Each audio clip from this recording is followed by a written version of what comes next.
Knoppix. C'est ça, de la distribution de Linux dont on a déjà parlé, Knoppix. Knoppix, ça s'appelle Damn Small Linux. Et pourquoi c'est Damn Small? C'est parce que c'est 50 MB. C'est damn small. C'est vraiment, vraiment petit. On peut le télécharger sur différents miroirs. Il y en a un de l'Université de Sherbrooke. Vous allez chercher la version current, la version courante du Damn Small Linux. Et c'est un fichier ISO. On voit que c'est 50 MB. Ça se télécharge même avec un modem téléphonique super facilement. Vous le gravez comme une image. Donc c'est ça, c'est pas un fichier. C'est pas un fichier, c'est une image. Et une fois que vous avez cette image-là gravée sur un CD, vous n'êtes pas obligé d'y aller avec un CD. Là, vous pouvez y aller avec un CD régulier, c'est plus économique. Vous faites des essais-erreurs avec les gros CD et après ça, vous prenez les petits CD qui coûtent 2 piastres chaque. Une fois que c'est fait, vous mettez dans votre ordinateur, vous redémarrez et vous avez Damn Small Linux qui démarre. Et on l'a vu brièvement. C'est super mimi, c'est super cute, c'est pas laid, c'est pas aride, c'est Linux, mais c'est quand même super sympathique. Et qu'est-ce qu'on a pour 50 MB? Pour 50 MB, et c'est gratuit, il faut pas l'oublier. Ben, tu as un lecteur de musique, tu as un lecteur de fichiers PDF, tu as un tableur, tu as un traitement de texte, tu as Firefox qui te permet d'aller sur le web. Donc, tu as presque tout ce qu'il te faut pour travailler un petit peu, éditer des trucs. C'est un kit de base, pour travailler. Ça, c'est pour 50 MB. Ça roule dans la mémoire vive de son ordinateur. Donc, c'est rapide? C'est drôlement rapide. Votre ordinateur, vous avez l'impression que les performances sont beaucoup plus élevées. Il n'y a pas d'accès au disque dur. C'est tout dans la mémoire vive. Évidemment, si vous avez plus de mémoire vive, les gens ont 512, 1 GB de RAM, ça roule très, très vite et très, très bien. Donc, si vous voulez aller plus que ça, parce qu'il y a peut-être des applications qui te manquent, par exemple... Si j'ai besoin de plus que ça... Si tu as besoin de plus que ça, tu peux les télécharger. Tu démarres, tu vas dans les MyDSL. Tu as un truc qui s'appelle MyDSL qui permet de télécharger des applications, des jeux, des applications supplémentaires. Par exemple, si tu veux retoucher une photo, tu peux télécharger The GIMP, qui est un simili Photoshop gratuit open source.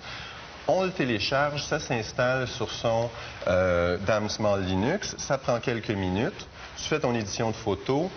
Et tu peux, à ce moment-là... Et tu perds ta photo parce que tu m'as dit que tu bootais à partir du CD. Donc, ça veut dire que qu'est-ce que tu fais après? Tu te l'envoies par courrier électronique? Tu peux te l'envoyer par courrier électronique, la sauvegarder sur une disquette, la sauvegarder sur une clé USB. Il y a différentes façons de s'en sortir. Donc, on ne peut pas bonifier ce kit de travail-là. On ne peut pas y rajouter des choses. Tu peux rajouter des choses. Il faut que tu utilises l'application MyDSL CD Remaster, qui est intégrée dedans dans Small Linux. Ce que ça fait, c'est que ça te permet de créer un CD personnalisé avec des applications supplémentaires, d'ajouter des fichiers de préférence, par exemple tes signets Firefox, et ça se fait assez bien. La petite astuce, je vous donne un truc, c'est qu'on demande, il faut que tu démarres en DSL Toram 2. Qu'est-ce que c'est ça? Où c'est qu'on fait ça? C'est du Linux. Moi, ça m'a pris un petit peu de temps à cliquer. C'est au démarrage. Vous avez une pause au démarrage. Ça, c'est le menu de démarrage. Et vous tapez tout simplement DSL Toram à ce moment-là. Ça vous permet de créer un CD remasterisé de Linux. Puis, ça vous permet donc d'ajouter OpenOffice, d'ajouter le GIMP et de ne pas avoir à télécharger chaque fois que vous en avez besoin. Mais si je veux pas, Bien, évidemment, si tu télécharges... moi, j'ai fait ici un CD là, avec mes préférences de Firefox puis OpenOffice, justement. OpenOffice, il est 60 MB.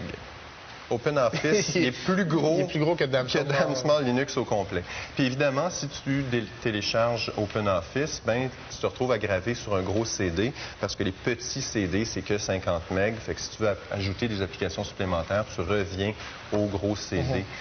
Mais tant qu'à avoir une version personnalisée, je veux dire, pourquoi pas utiliser une clé USB pour que je puisse justement continuellement y rajouter des applications ou des fichiers? Oui, puis ça, c'est une autre affaire qui est le fun. L'inconvénient, c'est que c'est moins compatible avec des machines. Un CD, ça démarre possible. Sur presque tout à fait. Puis il y a vraiment un autre menu qui dit créer ma clé USB bootable avec Damn Small Linux. Mais ça se boot pas avec n'importe quel ordinateur. Ça se boot pas avec n'importe quel ordinateur. Fait que d'avoir un CD avec tes préférences qui vont se perdre quand tu vas redémarrer et une clé USB qui peut être une clé de 64 MB.